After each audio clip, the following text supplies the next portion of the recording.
Kumusta? Maligayang pagbabalik. Ito ay Module 4. Salamat muli sa pag-subscribe. Sa video ngayon, tatalakayin natin kung paano magtayo ng iyong mga kakulangan, lalo sa pinansyal. Sa iyong huling video, tinalakay natin ang pagsusuri, ang iyong posisyon. Ngayong alam mo na kung saan ka nakatayo, tutulong ako sa iyo na bumuo ng puwang na mag-uugnay sa iyong pangarap. Kaya't nag-usap tayo tungkol sa 401, tama? Ano talaga ang magagawa mo upang madagdagan ang iyong 401 keys? Tama. Isang bagay, mag-ambag pa ng higit. Dalawa, umpisahan mo lang manghiram ng pera laban dito para magkaroon ka ng agad-agad na nasa iyong ipon. Ito ay mabagal na paraan upang itayo. Ngayon, pag-usapan ng pag-iipon, hindi rin ganong kalaki ang pagkakaiba. Kailangan mong magtipid. Baka iwasan ang pagkain sa labas at ang pagbili ng mga karaniwang binibili para sa kaligayahan tulad ng alak tuwing katapusan ng linggo o pagkain sa labas kasama ang mga kaibigan. Pero muli, mabagal din ito. Gaano karami ang maaari mong ilagay? Gawin ng 100, 200 na bilang. Tanging ikaw ang nakakaalam ng iyong mga numero. Gayunpaman, mga credit card, ito ang paborito ko sa lahat ng mga pondo. Bakit? Maraming paraan upang gamitin ito ng napakalikha. Ang mga credit card ay hindi para sa mga luho tulad ng magandang bag, designer jeans, mamahaling hapunan, kainan kasama ang mga kaibigan o inumin.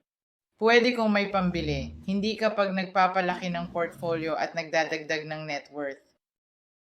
Credit card, ginagamit ko ito sa maraming pagtatapos. Maraming paraan para magamit at kumita ng pera gamit ang credit card. Upang magsimula, kailangan mong malaman ang iyong kasalukuyang kredito bago ka magpatuloy. Ano ba ang iyong credit score? Kailangan mong bumangon kung hindi mo pa nagawa ito.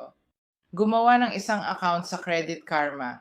Kaya sinusubaybayan ng Credit Karma ang iyong kasaysayan sa credit at magbibigay ito sa iyo ng advantage score. May dalawang uri ng credit score, ang FICO at ang Vantage score. Ito ang ginagamit ng mga nagpapautang. Ang credit score ng FICO ay batay sa tatlong credit bureaus, Experian, TransUnion at Equifax.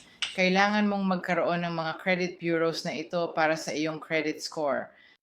Ito ang isa pa, pasensya tungkol dyan, bentahe.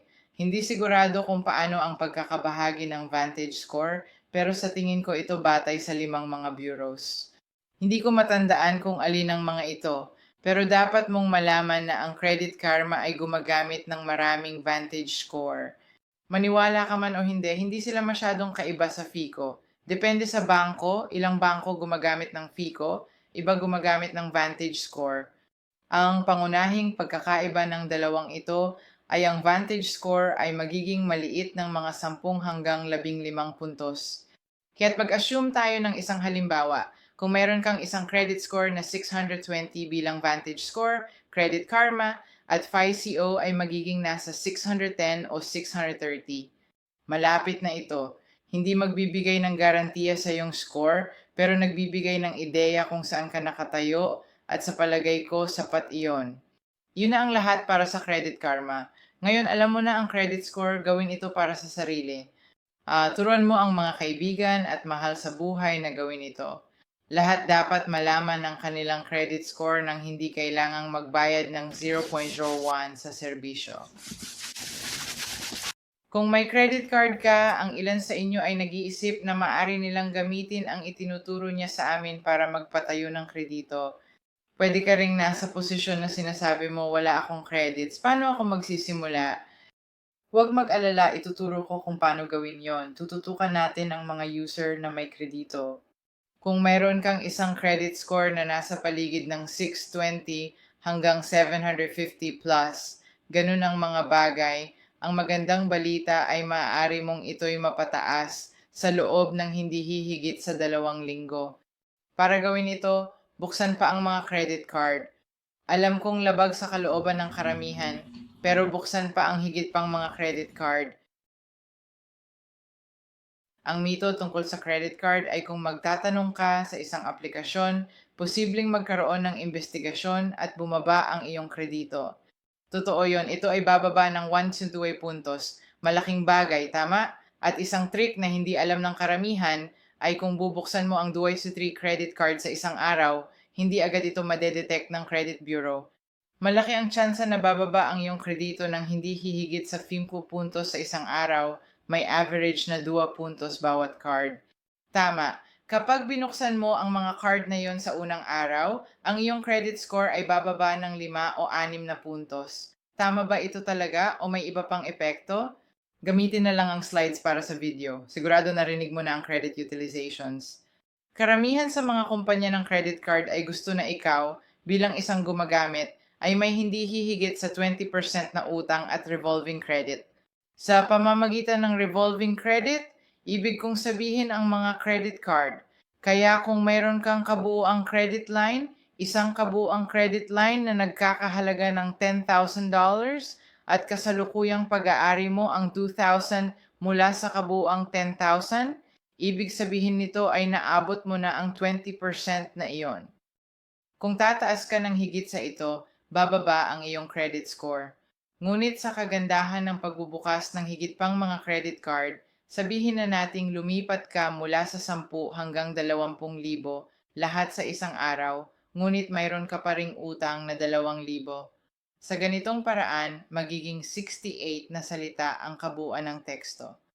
Pero kung pataasin mo ang kabuang credit line mo mula 20,000 hanggang 2,000, ang halaga ng utang na iyong binabayaran sa iyong credit card ay bababa sa 10% at magiging maganda ang hitsura mo.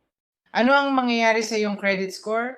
Sa katunayan, ito ay hanggang sa dulo.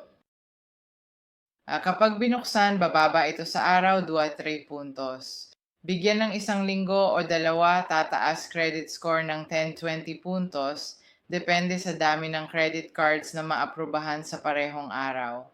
Tandaan, huwag magbukas ng higit sa 3 credit card sa isang araw. Nagwala ako at binuksan ko ang 7 mga ito sa isang araw. Ang credit card ko parang roller coaster. Maraming bangko ang tumatawag, akala'y ninakaw ang pagkakakilanlan ko. Huwag gawin iyon. Iwasan ang pagdududa sa kakaibang pag-uugali. Gamitin lang ang 3 credit card, tapos mag-apply ng 3 pang credit card bawat 4 na buwan.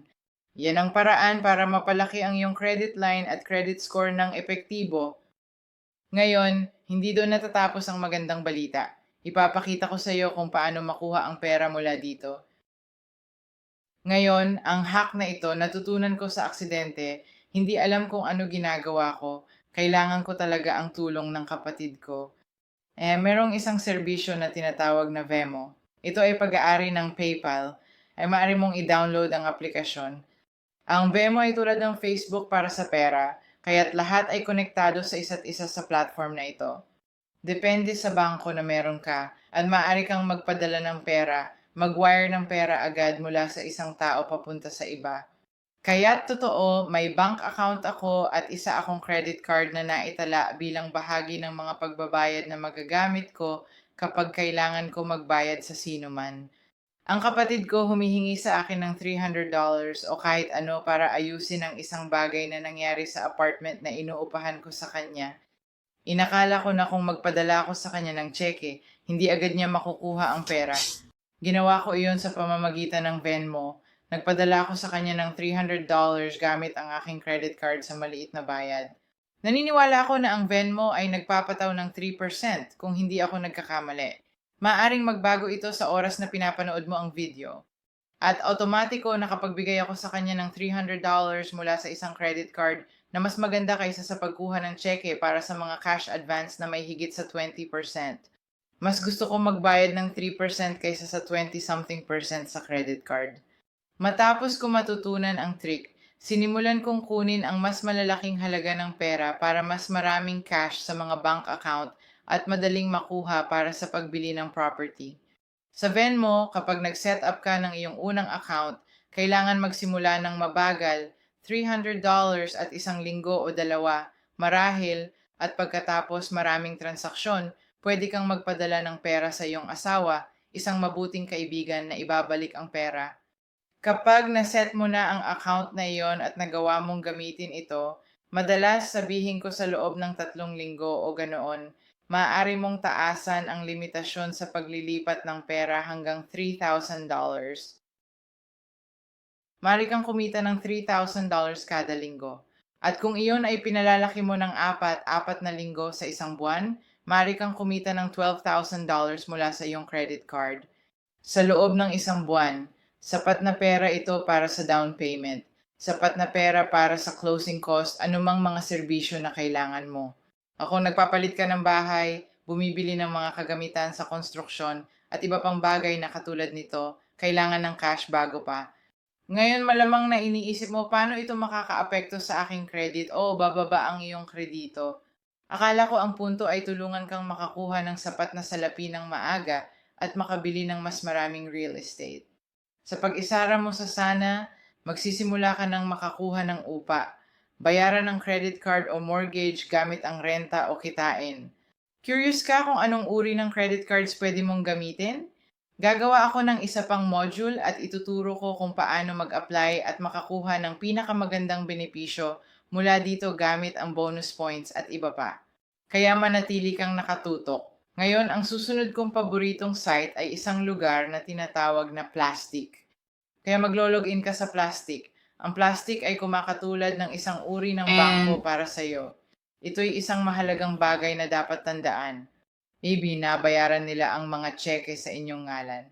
Maaari kang magbukas ng account at magre-rehistro ng credit card, anumang bilang ng credit card na maaari mong magkaroon, at magsisimula kang mag-schedule o magbigay ng pangalan sa payi. Maaari mong idagdag ang may-ari ng bahay bilang payi at mag-upload ng kopya ng lease. Pagkatapos, maaari mong bayaran ang serbisyo ng upa gamit ang credit card. Ang ganda ng trick na ito, sabihin na lang na ang upa mo ay $1,300 kada buwan. Sa halip na gamitin ang pera na karaniwang ginagamit mo sa upa, ilagay mo ito sa savings account at gamitin ang credit card upang bayaran ang $1,300 na upa habang nag-iipon ka ng pera, naghihintay sa susunod na deal. At oo, sila ay magpapabayad sa tingin ko 3% hanggang 5% depende sa halaga. Pero hey, muli, huwag maging sakim. Huwag sobrang mag-focus sa 3% ng 5% na binabayaran mo. Ang layunin mo'y mag-ipon ng sapat na pera upang mabili ang susunod mong ari-arian.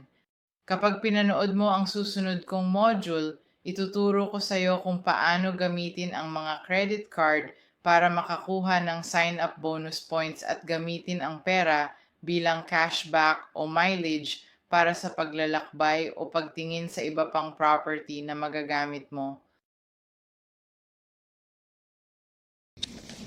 Huli pero hindi bababa, isa pang mabilis na paraan upang kumita o magkaroon ng mas maraming pondo.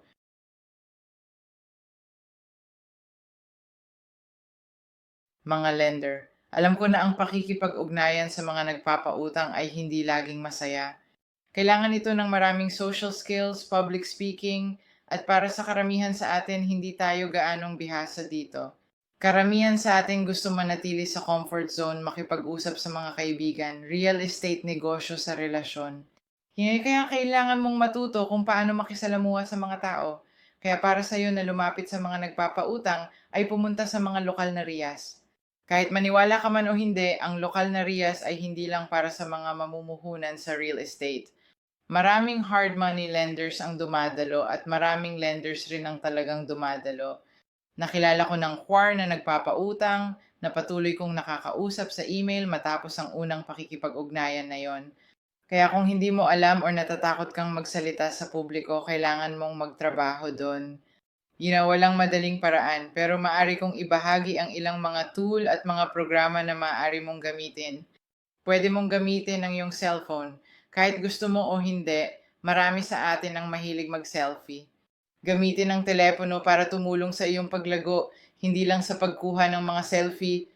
Ilagay ito sa ibabaw ng mesa, aparador, mataas na tindahan at mag-film habang nag-uusap ka. Kapag mas madalas mong ginagawa ito, mas magiging maganda, masikip sa simula pero magpapasalamat ka.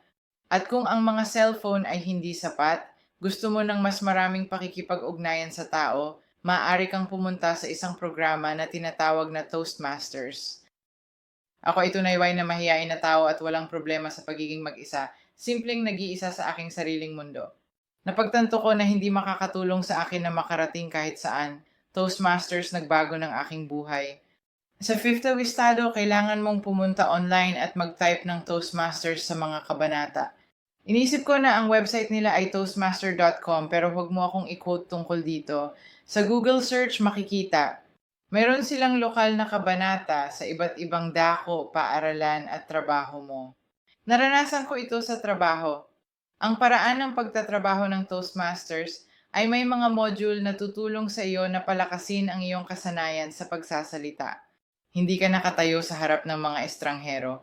Sa katunayan, nagpapakita ka ng talumpati sa harap ng ibang tao na nasa parehong sitwasyon at sapatos tulad mo. Natututo, takot, natatakot sila magsalita sa publiko, nagtatasa kayo sa isa't isa. May mga taong mas advanced, pero iyan ang kagandahan nito, hindi ba? Nakikipag-socialize ka, nakikipag-network ka sa mga taong may parehong mga punto ng sakit na meron ka at nagpapalakas ka rin sa iyong kasanayan. Kapag na-develop mo na yon, madali kang makakapunta sa mga lokal na RIAs, makikipag-interact sa mga tao, ipapakita ang sinusubukan mong gawin. Huwag magsinungaling, maging tapat lamang. Ako'y isang mamumuhunan sa real estate. Bago pa lang ako pero nagtatrabaho ako ng ganito. Noong una kong lapitan ang mga pinagkakautangan, kailangan kong ipakita kung paano ko nakuha ang aking unang ari-arian at ilan sa mga bagay na iniisip habang naghahanap tulad ng lokasyon, kita sa upa, cash flow, at kung paano ko plano pamahalaan iyon. Ang pinakamahusay na paraan upang magbenta ay sa pamamagitan ng pagsasalarawan kung paano gagawin ang mga bagay. Ito ang paraan kung paano ko ito ginagawa. Kapag nakikita o naiisip ng mga tao ang iyong sinasabi, nakakuha ka na ng deal at mayroon ka ng tagapagpahiram na gustong magbigay ng pera. Gawin ang takdang aralin at hanapin ang susunod na available na property. Iyon na lang ngayon. Sa pera at susunod na module, tatalakayin ko ang pinakamahusay na credit card na maaaring gamitin at walang ibang salita. Makikita kita pagkatapos. Huwag kalimutan mag-subscribe, makikipag-usap ako.